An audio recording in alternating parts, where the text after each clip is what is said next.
Kaixo, ongi etorria, lehenengo ariketa honetan galdetzen digute ea funtzio honek non ebakitzen duen is ardatza eta i ardatza.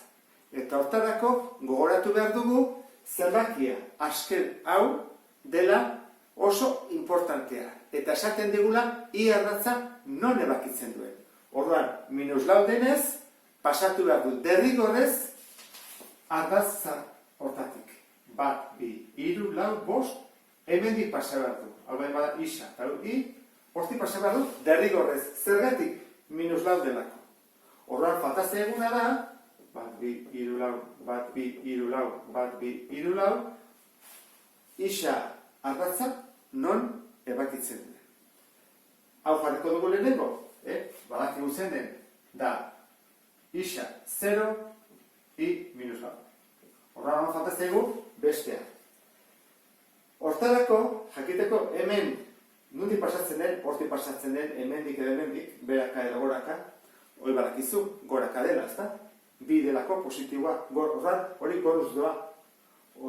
Zer egiten dugu? Guk egiten duguna izaten da, i berdin 0 jarri. Zergatik, zera hortana, i 0 denean, hemen gaude, hortik pasatu gara, hor nun baite. Horan guazen jartzean, 0 berdin, bi isa, kelau. Kelau hau bestalea pasatuko dut, bakarrik usteko hori, eta bi hau bidertzen ari delako zatitzen. Lau zati bi. Horrek esan nahi du, isa bi dela. Eta isa bi denean, 0 da.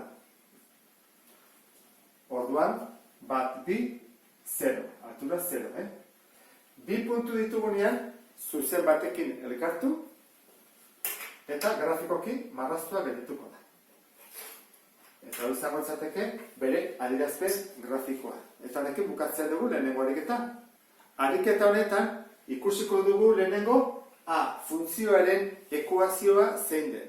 Eta hortarako jakin behar dugu jatorretik pasatzen dela eta proportzionaltasun zuzenekoa da. Eta nolakoa dira formula horiek? Horrela, ezta? N gabe. 0-0tik pasatzen delako. Orduan, baldin badakigu malda, bere ekuazioa jakingo dugu. Funtzioaren malda jakiteko badakizue dela zatiketa baten emaitza. Eta hortarako berritugu bi puntu. Non hasi eta non bukatu egiteko. Hor hasiko gara hemendik, arrezena dela, honean, hemendik horrela. Zenbat ibili gara aurrera? 1, 2, 3, 4. Horren hemen jartzen da, zenbat aurrera.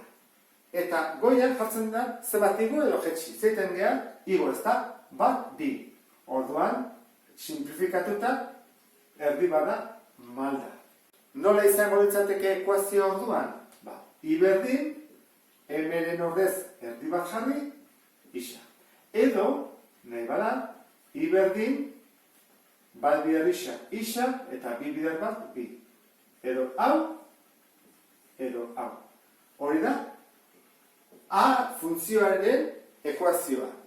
Beren kasoa, ez da hau. Zergatik, konstantea delako, ez du maldarik. Horra ez badu maldarik, erabiltzen dugu hau. I berdin, n. Orduan ikusi bat dugu, nondik pasatzen den, n da, nondik pasatzen da i ardatzean. Nondik pasatzen da, 1, 2, 3, hemendik. Orduan, b funtzioaren ekuazioa izango litzake. I berdin, 3. Eta honekin, bukatuko genuke, bigarren ariketa hau.